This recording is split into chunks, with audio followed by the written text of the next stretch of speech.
guys and a microphone. Two bald guys and a microphone. Two bald guys and a microphone. Two bald guys and a microphone. Hello, we're back, and some people been wondering where we've been. It don't matter, cause right now it's happening. Same station, new day and time slot. Content forever is flowing, we won't stop. Providing remedies for chemical brain freeze. And teaching reboot, stressing you believe. We're two bald guys and a microphone. We're glad to be back, it feels good to be home.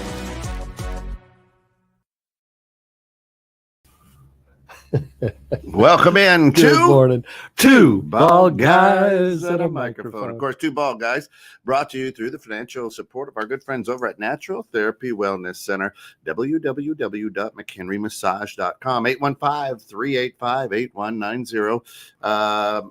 Thai yoga massage, acupuncture, reflexology, a house full of licensed massage therapists. The best in the Fox year after year after year. John and his team are absolutely fantastic. If you are stressed, they'll help you be blessed. Amen. They are absolutely great. And of course, our good friends over at JH Events and Flowers, jheventsandflowers.com. For all of your, flower needs, your man cave needs, now in two great locations, one right here in McHenry, the other right across from the train station in Fox Lake. But check them out at jheventsandflowers.com. And don't forget $5 Friday. If you want to brighten up somebody's weekend, stop in and you don't have a lot of money, maybe a pocket full of change, Coach, grab a $5 fresh bouquet. And mention 216 the net, and Tom's Productions will pick it up for you. So you can get out of trouble for free. Do not pass go. Do not pass go. Cappuccino, good morning, brother. How are you? Glad to have you with us. I want to hear your take on California, Drew. Oh, man, it was a blast. Hey, we're going to wrap up here today. We are wrapping up the six steps to take to change a habit. This is part 2. If you remember a couple weeks ago, if you go back, we talked about the first step is habit journaling. Kind of do that. The ABC analysis, right? So the A is for antecedent. Yep. Or the Q or the trigger. The B stands for behavior and the C stands for consequence. And then mindful observation. It was the third step where you practice during habitual activities. Choose one habit, right? We said that you'd like to explore. And as you engage in it, bring it to your full attention. Bring it to the present, right? Well, and that's, you and I are talking in the green room with John Kennedy. All of these steps can be accelerated through the Hack Your Habits process that we can talk through a little bit later on this morning. Yeah. But just being able, but the important part, and I know this is one of the things that we sometimes have but it's the why. Why do you want to create this habit? Why do you want to change this habit? Because it's got to be important to you.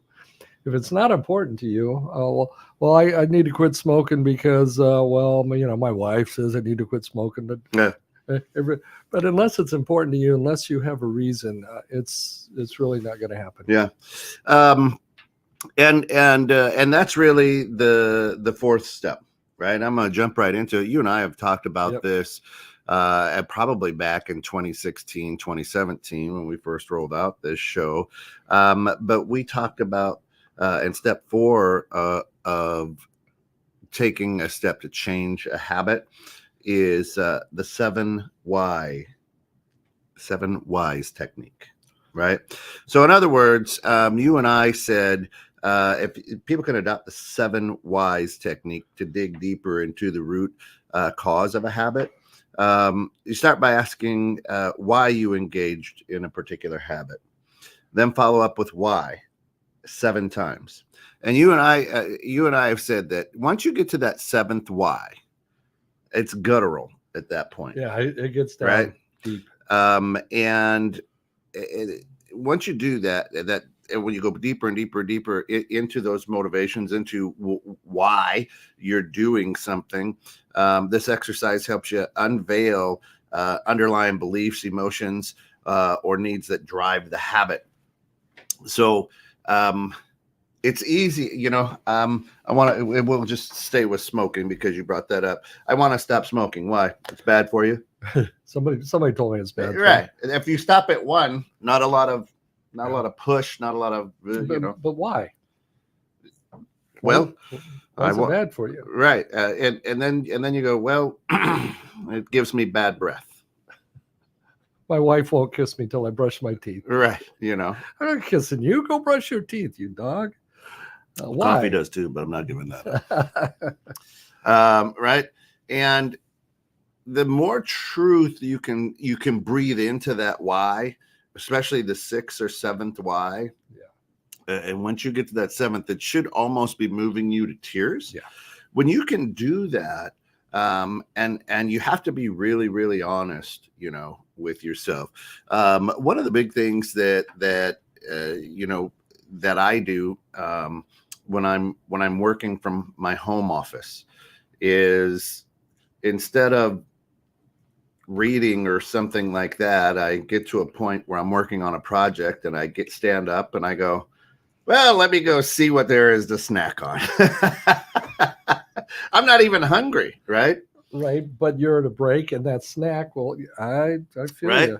So I used these techniques, and over the last few weeks, and truthfully,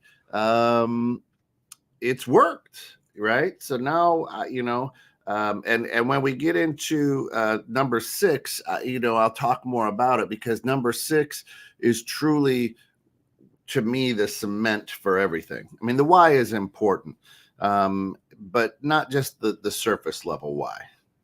Yeah, you got to get down.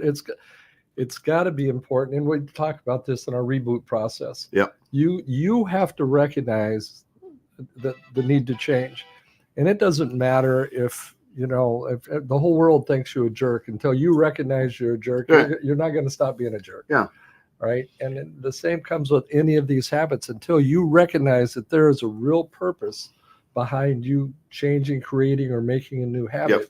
then the likelihood of being successful is much slimmer. And listen to what I'm going to say here. The 7 whys technique should take you more than 2 minutes. Right? So a lot of people, well, I just asked myself why 7 times and I didn't change the habit. I mean, you have to, when you're asking yourself, hey, why do I do this habit? Why is this important to me? You have to stop and think and rest on that a little bit. It could take you an hour. It could take you 2 days, depending on how deep you want to reflect. But until you get to that 7th why, you know what I'm saying? There's not going to be room or a push for any kind of change or realization, because that's New Year's resolutions. People, there's 1 or 2. I'm going to go to the gym. Why? I got to get in shape this year. Why? They don't ask. They stop at that first why, right? Right. I want to look like The Rock. Okay, good luck. You look like a rock, but not that one. So there are a lot of reasons why new habits aren't formed is the same thing. When you're forming that new habit, if you go 7 whys deep, it'll cement you more. When you understand a bamboo tree grows underground it shoots the roots down and the foundation down for 5 years. It never really pops up above, and then in that overnight, 5th year, yeah. it gets 90% of its height in that last year. So a lot of it is that why is you're really shooting those roots down to understand and get a firm foundation of what the habit is and what has caused it. So we've seen that you've done that in gardening as well, Coach, as many people have. You pull out that dandelion, but if you don't get down to the root, he comes right back. Guess what happens? It's back, right? And there's more of them. It multiplies for some reason. So you have, and that's why when you take a look at, like Roundup and all those commercials, you know, they and it gets down to the bottom of, you know, Let's get to the root. let's get to the root. And that's what the 7 whys technique is going to do for any habit. It's going to get you down to the root cause of it, and take it from there. Well, and I'm drawing a blank on the author, but he's, you know, changed millions of life with a purpose-driven life. Mm-hmm. And it all comes back to, once you know your purpose, then you've got an opportunity Mhm. to make a difference. Yep. So why? why? Be that 2-year-old. 7 times. Keep 7 going times. deep. Yep. And 8 if you need to. If there's one more why, you don't need to say, keep going. When in safety, when I was in industrial management, they made an announcement of a mandatory safety meeting. This is going to be the most important safety meeting we've ever had. It's going to be in 3 months. We're bringing in a guest speaker, and they're like, everybody, all of your people, mandatory attendance, no vacations. Everybody's got to be at this safety meeting. And and the next month they continued to push that, no vacations. Everybody's got to be here. And when the guy finally came, the guy finally showed up, and we're all there. We're all happy because we're not working. We're in the meeting room. But he went into the 7 whys technique of safety, especially of safety when you're researching an accident and getting into. Yeah. A lot of people just look at the initial why, but you got to get to that 7th why to find out the root cause of an accident, the root cause of a habit. This may have been created when you were 7 years old. Yeah. And you didn't even realize it, for that at that time, whatever was happening would convert into a snacking habit now in your 50s. Yep, absolutely. Of course, here at 216 and Net, we are coming to you live streaming every other Wednesday, really, kind of the second and fourth Wednesday mornings. But you can jump out to our radio side of things, where you can listen live all the time to an incredible array of music and shows, all kind of dedicated at different times. The fun part too, Coach, coming up is we're working with Think Big Go Local. Think Big Go Local is setting us up with a brand new website, which is going to be great. It's going to have all the shows and the times for those shows, pages. It's going to be really, really slick. The fun part is you're going to want to tune in Friday at noon. Bobby Bainey is coming with a brand new podcast. Nice. And it's going to be cool. We are excited about the new things that are coming down the way. And then our good friend Kelsey has a new show called Big Body, Bigger Mouth. She is a really, really cool young lady doing some great things. I'm going to sneeze. Bless you. Thank you. All right. So as we keep going on with the steps, the next step is habit triggers identification. What you need to do in order to change a habit is you have to create a list of potential triggers for your habits. Identify external cues, emotional states, environmental factors that initiate the habit loop. Okay. And by recognizing these triggers, Coach, you can gain power to intervene at the onset of the habit cycle. Yep. Okay. Well, in the Hack Your Habits workbook that we put together, it's a critical piece. Without identifying the trigger, you really can't get into the habit. Mm-hmm. I mean, if you think about getting in to drive your car, if you don't put the key in the ignition or turn it, or today's, if you don't at least have it in your pocket and push the button, you're not going anywhere. There's got to be something that starts the habit, the key that starts the habit. And finding that, sometimes it can be, you might not even realize it. You talked about sitting in your home office, and what is the actual trigger that gets you up and heads in to look for a snack? Right. Is it when you get stumped on a question? Is it when, what's the trigger? Right. Identify the external cues. Okay. Mm-hmm. Are you in with whatever habit that you're looking to fix or change or eliminate? Are you in this, does it happen in church? Does it happen does it happen by, what are the external cues? Is it a perfume? Okay. There are times, right, where Drew and I were out at the NAM show in Anaheim last week, and What is NAM? the National Association of Music Merchants. So it's like the auto show for the music industry. It's Okay. really, really cool. And we were asked to go out there to keynote speak on how to generate revenue through live streaming, which we're doing now, and podcasting, which we also have. And it was a great time. But there's 4,000 people. There's a lot of people there. I noticed and now, as you can imagine, there's a lot of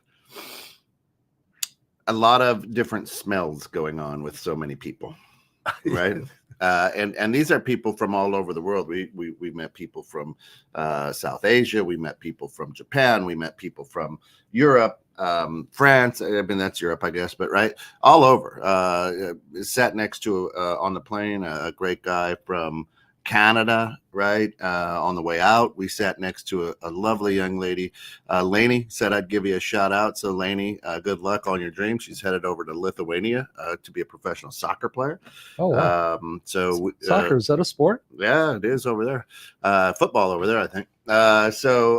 Just a great people. However, you're walking behind somebody and you catch a whiff of perfume that perhaps takes you back to maybe your high school days, right? Well, that'd be a pretty old perfume, but Well, I hear you. Or it reminds you of grandma or whatever the case may be. I don't know. The idea is that when you have that external trigger, that external cue, my mind went someplace, which then leads you back to kind of old habits or old ways of things, right? Whether it's an attitude or something like that. So, when you understand the external cues and the emotional states that it causes, then there it is. For a long time in 2020, people were glued to Facebook, and they didn't understand that the algorithm put people that made you mad onto your and so that they wanted interaction, right? So they put people that you could get into a comment fight with, and people took that bait and ran with it. I did, I know, right? We talked about that several times. And so that's an external cue. So I had to go out and replace all those external cues, not unfriend those people, just stop commenting on them, right? Yeah. And liking more positive things. And guess what my algorithm's flushed with now? Fun, positive things, right? And not all of the gobbledygook that I got caught in. So that the understanding what that external cue was, it was huge. What's up? Well, we kind of focus on smoking, and you smoked at one point in your life. What was some of the cues that would bring that up for you? So a lot of it was, after it was really not even the need for a smoke, it was just the habit of doing something, like after a meal, mm-hmm. or driving in your car, right? Yeah. Hey, get in your car and you'd light up. On break, I was working construction. So, hey, if you took a break, coffee and a cigarette, right? We had a bridge at work, and you could smoke on this side of the bridge, but on that side of the bridge was a chemical factory. Oh, so that was the designated smoking area. And in those days, you could smoke in the shop as well. So sure. When you were working, and but it was the bridge. When you walked across the bridge, it was just like time to smoke, have a cigarette. Yeah, and it was crazy. Things would happen. You get excited. You'd have a cigarette. Well, I finally realized I needed to stop that, and I did. And it was a lot harder for me then because I didn't know what I was doing to stop. Yeah. There's one day it was snowing outside, and I need to stop these two things. I threw a fresh pack of cigarettes out the window. And I'll never forget, I got to the stop sign and turned around and went back, and I'm digging through the snow trying to find those cigarettes. Right? It's crazy the stuff What am I doing? Well, I didn't smoke for like 20 years, right? And I'm fishing over in Michigan with my buddy Brian. So sorry about Detroit's loss, Brian. Moment of silence. That's long enough. And we're out smoking. I catch a muskie. Yeah. 44.5-inch muskie. He weighed 23.5 pounds. It took me an hour to get him in the boat. We got him in the boat, and he's laying on the bottom of the boat, and Brian lights a cigarette, and he offers me one. I took it like I had just had a cigarette yesterday. Right. And it was like one puff, and I'm like, what the hell am I doing? Right. I threw it away. But it was still that action, that trigger was still there, that excitement, and and then the opportunity, the cigarette was present. Yeah. It was crazy. Well, and that's, there are places, man camp where we go to get away and destroy brain cells and things. So there, I don't do, I don't drink, maybe a drink here or there, but not like I used to. I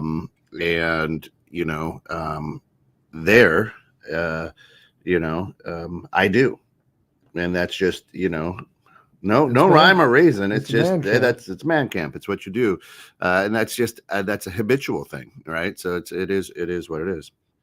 But what we're talking about, of course, is what we're talking about, of course, is how to fix habits and replace habits. And these are the 6 steps. And, this is part 2. And step 1 was habit journaling. Hopefully people have been doing that. It's a really good thing. The ABC analysis, mindful observation. Step 4, as we talked about the 7 whys, is to go deep this morning. And then habit trigger identification is really understanding what starts the habit loop. Right. Taking a look at it. And again, it's not easy. And this isn't an easy journey, right? And we're not saying that all habits are bad, right? And we're not saying to get rid of it. We're just saying to change a habit, right? So it's not quitting something. It could be you have a good habit of something, right? You have a habit of giving your wife a massage every night, and you do the same type of massage. Honey, this is fictitious. He's just making this stuff up. That's right. And so you want to change the habit to say, hey, instead of the shiatsu massage, I want to do Thai yoga massage now. You want to change the habit. It's still a good habit. It just you want to change the habit, right? And not necessarily replace it. The 6th step, I think, is very, very important. And this is an interesting step. All right. A positive replacement challenge. So choose a habit you want to change and challenge yourself to replace it with a positive alternative for a week. Now, if, for example, you're aiming to reduce screen time before bed, replace it with a calming pre-sleep ritual, such as reading a book, putting on, some white noise or something, and try yoga, try stretching, do something. This exercise not only disrupts the old habit loop, Coach, but it introduces a healthier or maybe an alternative. Well, and it's, I guess you got to go how to define positive. What's positive to one person isn't necessarily positive to the other, but a positive thing is bringing something into your life that it's going to make it a little bit better. Yeah. So, if you're smoking, replace it with journaling. Yeah. I feel like smoking, I'm going to write about it. Something positive that's going to make a positive impact on your life or the lives of those around you. Yep. So, what I've done, now is when I'm working at home, even when I'm working not at home in the office, is when I feel the need to have a snack. Right? When I'm bored and my mind goes, hey, go grab a handful of peanuts or whatever, right? Is now what I do is I've challenged myself to replace the need for a snack with squats or push-ups. Okay. Now, I know it sounds weird, but basically what I've realized is my body saying, I've been sitting too long and I need some sort of energy. Right. So the snack for me was a little shot of energy, right? But at the same time, if I just stand up and do 10 squats, just body weight squats, Right. that's the energy that my body was looking for. Well, and it's funny, and we didn't talk about this at all No. in the off, but I've been doing some research on what's called the GLUT4. GLUT4 is the glucose transmitter that focuses on getting the glucose out of your blood system into your muscles. Yeah. And one of the exercises it recommends to getting that GLUT4 transmitter working properly and reduce the A1C and lower your blood glucose is squats. Really? So I've started a reminder. So every hour, if I haven't done it, I get up and I do 10 squats. And that's funny. And the reason they say the squats is because your quads, your calves, the largest muscle groups in your body. Right. And it's just those muscles, engaging those muscles engages more activity, action. So my mind, and then for those people who know me, my mind is bouncing like a Super Bowl that you used to get at Kmart and the gumball machine, right? Everywhere. And what I have found is that when I get to a place and I feel that I need a snack, it's because I'm bored. My body needs energy, but my body needs to do something differently, right? Than what it's doing. It's saying, hey, you gotta get up and move and get some things. So what I would do is get up and go get a snack, a sugar or protein or something like that. Nothing really healthy for you, but that would give you that little quick boost of energy. It'd give you that little quick boost of, hey, and then, back to work. And now what I'm finding is my mind stays sharper, right? When I started doing this, I've got 100 squats in a day. Yeah, and it's making a difference. Yeah, and so I've replaced it with something positive, right? Now, it is funny. I'll be 55 this July. And when double nickels, when you squat and then these crack and I laugh, but a lot of people would say, "Oh man, that doesn't sound good. It's probably not good for your knees." I'm like, "Nah, you know what? That's because my knees aren't moving the way they should." Right? That's what I say. But then you can find any reason not to do something. You have to continue to push through. But the great thing is now is that the positive replacement challenge, it disrupts the old habit loop and it introduces an alternative, right? And that's it's good. Conscious. Why do I need to change? What's my purpose? Mm-hmm. You're going to identify the steps. Yeah. What is the new habit I want to do? Now, I think this is probably a perfect time to talk about the John Kennedy hack on this. Is if you want to really stress on that habit, if you identify those steps of the new habit, you've got the trigger, whatever the trigger is. Yeah. And let's just say the trigger is hitting the snooze alarm in the morning, and the habit is laying back down for 5 more minutes and hitting the snooze alarm and 5 more minutes and finally getting up. And you want to stop that habit of hitting the snooze alarm. Well, on a day when you're wide awake, you go in, you lay down in your bed under your covers, you set the alarm for like 2 minutes. When the alarm goes off, you get out of bed and then turn off the snooze alarm, turn and make your bed, as the Admiral says, make your bed first thing in the morning, right? And then walk to whatever your next step is, the bathroom, the closet, whatever the next step is after you get up. And then turn and look back and say, man, it's going to be a beautiful day. As soon as you finish that, go back, set the alarm for 2 minutes, lay down in bed, do it all over again. Repeat the process. Exactly what you knew, what the new habit. You've identified the steps of the new habit. Follow those steps. Do this 10 times within an hour, and that new habit will start ingraining immediately within 30 minutes into your head. Now, so we've talked about this. I've talked about it in presentations, applied it to a few things in my life with success.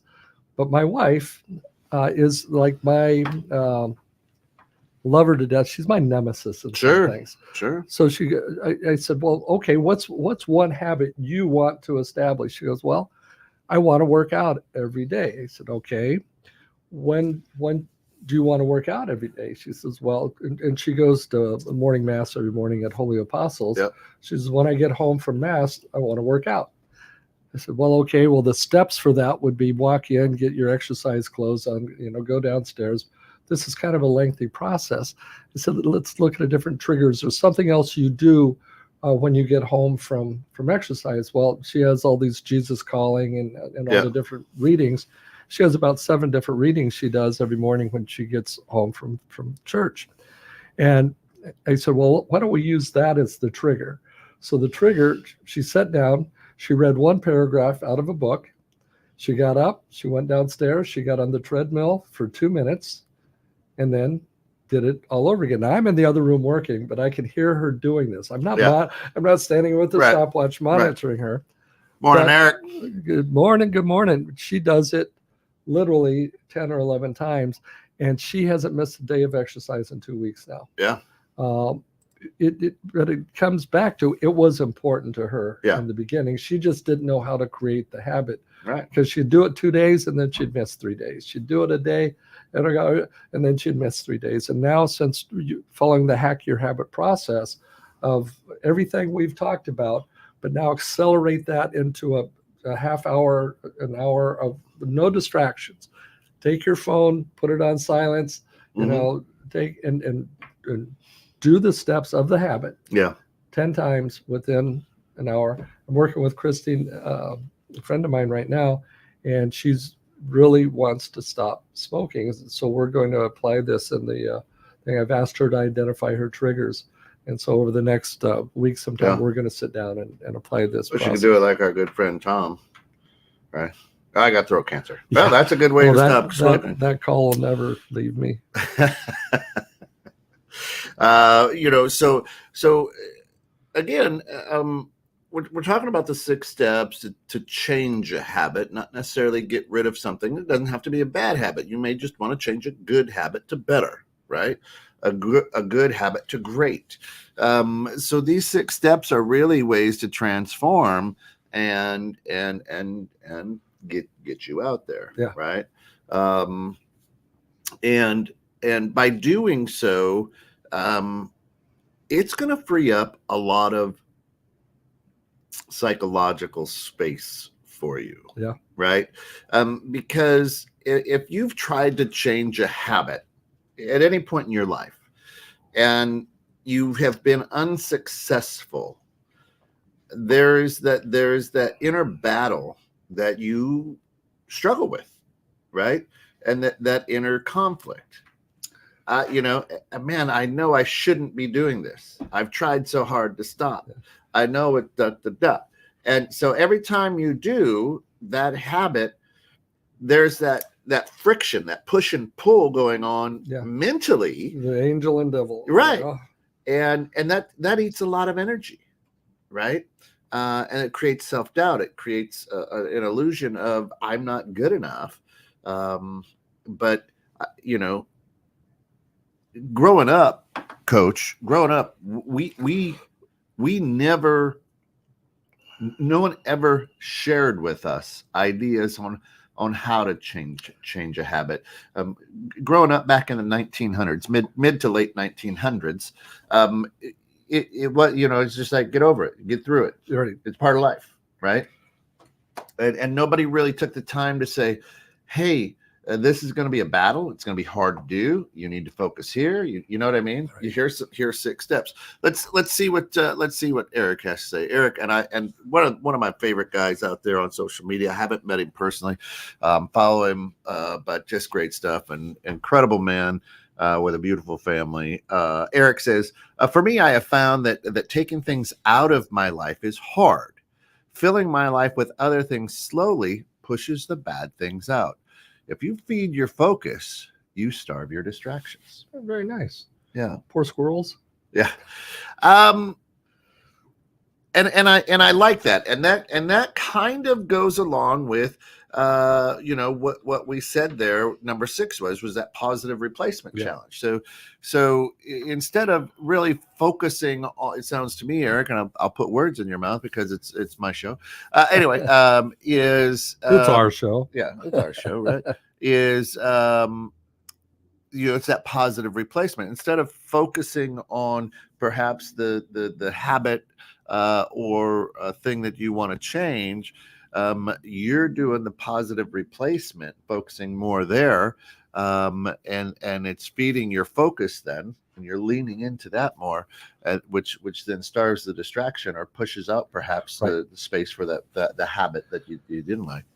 Well, going back to what I said before, sometimes if you replace it or you just stop it, it becomes a default behavior, just hanging back, 20 years after not having a cigarette, and that trigger brought it right back in. Instead of totally, we call it neural pruning, going through and removing it completely from your brain. And it takes a little bit of work to do that.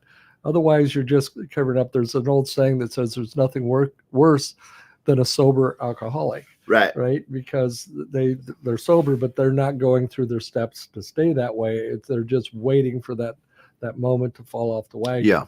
And it's the same thing with any of these habits. If you've got a bad habit and you're replacing it with a positive, newer habit, you've got to make sure that is a complete lifestyle change. Otherwise, it's just waiting like the boogeyman in the back, waiting to step out and attack. Eric, I'm with you 100%. Eric says I can't stand when people make New Year's resolutions that are all about things they don't want. What do you want, right? I focus on pizza. I focus on pizza, and it's what. And here's the God's honest truth. Eric, tell me what you think about cauliflower crust. Terrible. Well, I love it. If you can get a good one, I love it. But literally, pizza. I could eat pizza every meal. I love a good pizza, but a good breakfast pizza too. So good. Well, as you know, I'm allergic to dairy, so pizza's never been a food group. No bueno for you. I mean, you could do those. I do them without. Yeah. And even when we're having a team meeting, and the athletes always want pizza, and I get a pizza with no cheese. Yeah. By the time I sit down, they eat that one anyway. Doesn't it? What's wrong with this pizza? Yeah. Eric says he loves it. Has to be baked a little extra for me. Yeah. But my wife. The one time I'm with you on that. And maybe I'm making my judgment from one bad cauliflower pizza, but the one I had was terrible. Yeah, no, I love it. Good stuff to me. And in my pizza oven out back, outside, so you get that pizza stone nice and warm. Oh man, it's good. Anyway, I digress, but you can never go wrong with pizza. To me, that's it. So as we're talking about the 6 steps to take to change a habit, the first step comes from you really wanting to do it and understanding that it's going to take work. I will. He says, check out the Urban Slicer for your home oven. All right, I'm going to check out the Urban Slicer. But you gotta have to want to make the change. Okay. And it can't be empty words, as Eric's saying on New Year's Eve. Oh, no, my resolution ain't or alcohol fueled words. Right. Yep. This is the year I'm going to lose 50 pounds. Chop off my left leg. It's you, to me, it's a hard, I don't know if it's hard. Making the decision to change a habit's hard. Changing the habit, to me, not so hard. Yeah. I have, years ago, and this is probably early 2000s, right? So 20 years ago or more, I just said, I'm not going to drink any soda anymore. And I don't. People are like, what? I go, I quit cold turkey. They're like, what? I go, yeah, quick. I drink there was nothing better than a nice cold Coke Yeah. over ice. Right. Little bubbles Oh, coming to the top. right. And I drink a can or two or whatever, a glass or two every day or every other day, whatever the case may be. And then I was just like, wow, this is just sugary garbage. So I'm going to stop drinking soda, and I don't. I had a ginger ale on the airplane on the way back from California. I mean, I like a good ginger ale, right? But one of the things when I'm flying and they ask for a drink, now I get tomato juice. Yeah. Because what I found is when they give you a ginger ale, they'll pour it in a little cup with an ice cube in it. But if you ask for tomato juice, they give you the whole can because nobody else wants the tomato juice. So you wind up with a whole can, and it's there you go, man. Crazy guy up here. Bring the prune juice to aisle number 4. Yeah, I like what Eric says too, and this is huge, and I like this. He says, I have a goal card. I wrote this yesterday on my office board. 1, commit. 2, take action. 3, mind my thoughts. 4, 0 excuses, all to hit my daily goals. Yeah. A good friend of ours, Casual Pitts, we've had him on the show. Dr. Pitts does a great things. He was Forbes Entrepreneur of the Year in 2022. You can see it on the cover of Forbes. Great guy. He talks about focus. So I like your focus there, right? But here's what I want you to think about. The word focus is follow one course until successful. Good. Right? And I stole that from Dr. Pitts, but follow one course until successful. In other words, don't try to take 17 things to change or to create. You know what I'm saying? Focus on one. Win that. Yeah. Right. Well, and the thing about Dr. Pitts, he is the king of acronyms. Give him any word and he will turn it into a positive acronym like he did with focus. But that is a great one. Yeah. So I tell myself consistently through the day, win the day, win the day, win the day, win the day, win the day. Many, many times during the day, I will tell myself that. And people are like, what does that mean? I go, I don't know what that means. Lou Holtz will tell you win means what's important now. Oh. Win the day. What's important now, today. Win the day. Nice. So I kind of have, win the day, win the day, win the day. So when I start to slow down or lose focus, let's take a look at that again. Win the day, right? A mindologist, I like it. Yeah, for me, it's about my thoughts. I can be my biggest cheerleader or my biggest detractor. I talk about this all the time. If the world could hear what we say to ourselves and our thoughts, we'd probably be thrown in jail for slander. Yeah, we'd be right up there with Donald Trump with that $33 million. Easy. We don't talk politics. This was a legal discussion. But there's truth. Orange, man. All right, Eric. Have a blessed day, brother. Slay it like you normally do. Safe travels, brother. So when we're talking about things that we want to change, whether it's the way that I respond, a response can be a habit, right? I go into a board meeting, okay, and hey, I like it. And good morning, Shannon. Feed your focus, fail, repeat. Feed your focus, fail, repeat. Right. Succeed, repeat. What's with fail? I like that. I think you have to continually fall down, right? But what I do is I go into a board room where there's, maybe it's a meeting with peers, maybe it's a meeting with the CEO, I don't know. And I sit there and I constantly say, you're going to be surrounded by idiots. Don't get in an argument with them. You're going to be surrounded by idiots. Don't get in an argument with them. Because my habit in those, and as you know from many of the shows here at 216, is to push and poke, and Really? go, what you're saying doesn't make sense to me. I'm so glad you brought that up. Right. And so I constantly had to say that mantra. Don't get upset. They're idiots. You're going to be surrounded by idiots. Don't poke. Don't crack a joke at the wrong time. Right? I literally have these conversations inside my head, so that because I don't care who you're with. Right. CEOs don't impress me, number one, like they do a lot of people. Yeah. They're just people who've kissed enough ass to get to where they're at, or they're brilliant people who have become unbrilliant and are, so I constantly am saying that you don't wow me because you're the CEO, and I look at people and go, I own my own company. I mean, you don't. You're a CEO, for crying out loud, right? Big deal, right? So there's that. I try to break that habit with go in, bite your lip, don't get into an argument with these people because they're stupid. Do you do the same thing before a basketball game with the focus on referees?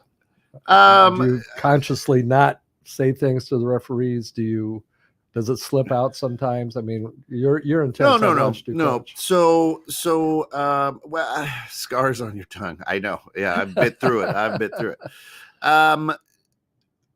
No. I have learned. I mean, when I was younger, I didn't understand, right? And now that I'm a little bit older of a coach, and I've been doing it for a long time, as you have, is I know personally all of the referees, right? So last night I had the great opportunity to head coach. The head coach wasn't there. I'm the assistant coach at the community college, and this is a dream of mine, right? I never thought I'd be a college coach, and I get to sit in the bucket seat, right? And we're playing. We're going against Jason Nichols now. Coach Nichols, I am a huge fan of. He coaches at Morton College. Just to help you understand the kind of brilliance this guy has, he's been there for 4 years. Okay, no, and in junior college, you roll your. I mean, you only get 2 years, right? So it's a constant. It's like a varsity coach, and his record is 101 now and 9 in 4 years. Wow. That's what I said. Now, he's a brilliant guy. A lot of people look at him like he's a jerk. No. He's a good coach. Great X's and O guys. And I was really honored. Like, okay, I get to handle my dream here, right? Being a head coach, quote unquote, even for one game against the Phil Jackson in our area. I mean, this guy he's brilliant, right? And I love the way he coaches. I love the way he leads, right. and brilliant. Now, I tried to pump my team up like, hey, we're going to give him his 10th loss, and he's going to remember us forever because we're going to give him his 10th loss. They're 20-3 this year, just so that so he's got 9 losses in 4 years, and 3 of them are this year. Anyway, so there's a chance. Yeah. So I'm pumped up, right? And we're doing good, and the referees know that team is much better. And we lost 95 to 44, right? They're a great team. My ladies didn't play. They played tight and tentative because they are such a good team. Mm-hmm. We just weren't as loose as we should be. Anyway, with the referees, I've learned to have discussions with. I don't question them. I learned to have discussions with them. Okay, and so last night, one of my ladies on a fast break, and these ladies are fast, and I think sometimes the referees forget how fast these women athletes are. And so what happens is, boom, the refs didn't get down court fast enough, and my girl got hammered. They were out of position, didn't make a call, right? And when I say they were out of position, they were still just crossing half court while they're finishing there, and. The crowd kind of goes crazy, and I walk up behind one of them and I go, that is a horrible display of teamwork. And I'm not talking to my team. I'm talking to you referees, because you didn't do your job. And the lady who should have made the call, she apologized not only to me, but to the athlete. And I said, I appreciate that. Yeah. However, right? However, now, and we're getting blown, we're down by 30 at this point or something, right? Yeah. So their heads too were like, man, Let's just get this game over with. yeah. So it was a little bit difficult. But what I've learned is I ask questions. I try to give them credit. Hey, that's a good call. It's a this, that's that. But yeah. Well, experienced coaches believe in the gamesmanship, and that's the game, and it's similar to the game that I play. Conference. I'll say things like, "I respectfully disagree," with a big smile on my face, and they'll just look at me and smile. But that's my perspective, and in soccer, I know all the soccer referees as well. But it's you have to intentionally go in there. So many of those coaches are just simple reactive. Yeah. Something happens, they react, they say something. Yeah. To me, the example they're setting for the athletes and for the parents is terrible. Yeah, I like that. Shayna says, I do the same, Ken. It's like racing to be dazzled by the public. I'm working on intention. People are kind, compassionate, and sane. Wish me luck. I'll report back. That's a tough one because, one of my external triggers is just blatant stupidity. Yeah. And there's a ton, you can't fix stupid, right? And that you just kind of, that is one of my external triggers, and you can't escape that. Stupid isn't illegal, but what stupid does normally is. It normally is. Shana says the biggest trigger is injustice, especially on behalf of someone we feel is at a disadvantage. I agree. Yeah. I agree. And that's again, that's where I have to take a deep breath. You know what I mean? I have to look at it. And there is a ton of injustice here in America, but not just for not just for the marginalized. No political conversations. Anyway, JH Events and Flowers is one of our great sponsors. JH Events and Flowers for all of your floral needs. They did my daughter's wedding, did a great job. They'll do anniversaries, funerals, you name it. And if you just want to brighten up your home on a weekend, stop by for a $5 bouquet on Fridays. And of course, if you mention 216 the net, Tom's Productions will take care. And they just opened a new shop in Fox Lake, right by the train station. So if you're in Lake County, Fox Lake, JH Events and Flowers, great people. Yep. Shana says you'll get my ugly unless I get it first. That's it. So I think the big thing, Coach, is of course understanding the need to change something. I mean, that goes back to our reboot, and these 6 steps are 6 steps that are in our book Reboot that will be coming out shortly. And I think the entire thing is that first you have to recognize that something needs to change, or that you have a want to make something change. Chemical brain freeze, you got to recognize you're in a problem. Reboot, you have to recognize the need to change. Habits, you've got to recognize the habit and understand it's a bad habit in order to have a need to change it. There are so many people I've talked to over the years who, there's nothing wrong with smoking. My granddad smoked till he was 97, Well, does that make it a good habit? I mean, you've got to personally recognize it, or nothing is going to happen. It all starts there. Then you can identify the trigger. Then you can focus on the steps. Then you can do all the rest. But without recognition, there's nothing. I think we should do a little bit deeper recap than we normally do. We've got about 5 minutes left today. And I'd like to just fully recap the 6 steps. Yeah. And so the 6 steps that we've been talking about to change a habit.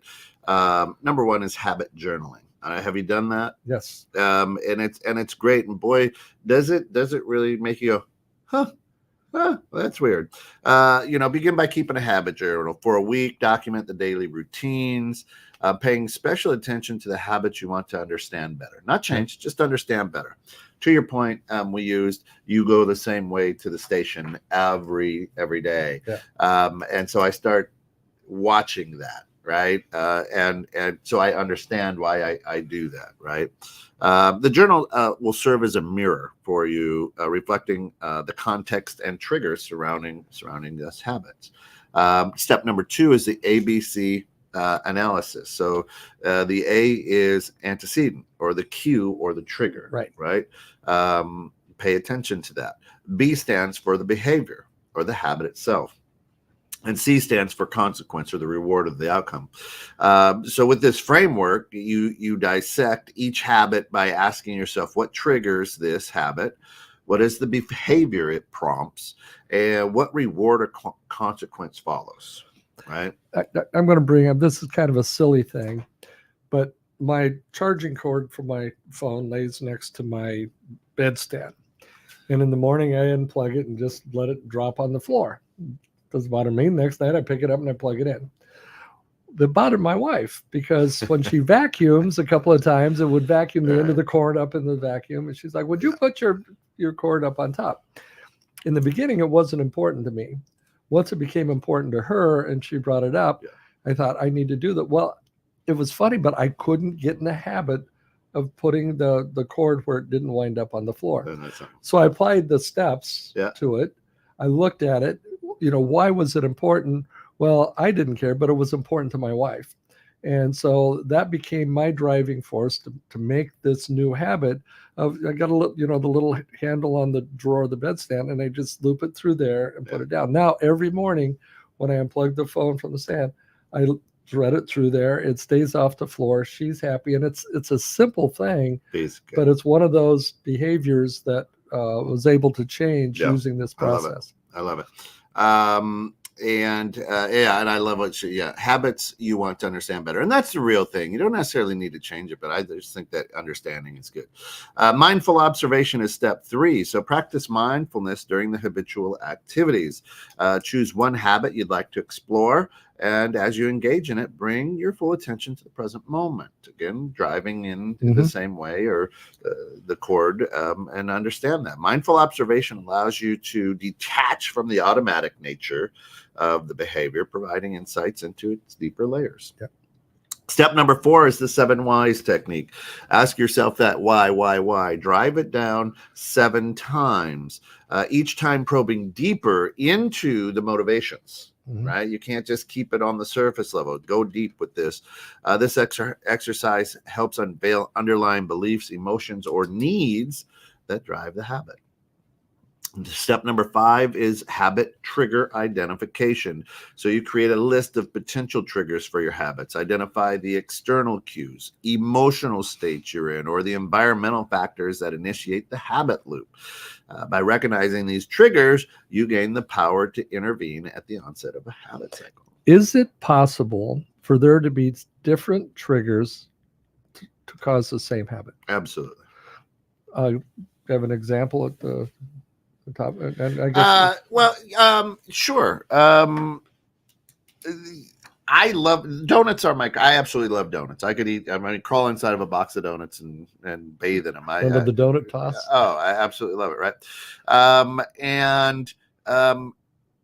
You go into a board meeting and there's donuts there. You're not hungry for a donut, but there's there. You take it. Right. You get out of church. They've got donuts cut up. Second trigger. Take it. Second trigger. It's food day. Another trigger, right? So the habit of eating a donut when you don't need one or don't even want one. Do you ever need a donut? No, right? But you understand what I'm saying? Right. So the trigger is I need to grab this out of habit. Right.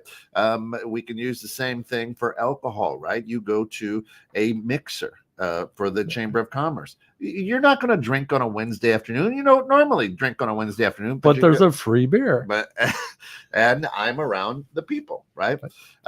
You go to a ribbon cutting or something, there it is again. So this brings up my next question is, if we focus on this trigger to change the habit, what happens when we hit the second or the third trigger for the same old habit. You go through it. You have to go through the same process for Right. each of the triggers. Right. So it is possible multiple triggers need to be addressed. Yeah. So that's why I list the potential triggers for your Yeah. habits, right?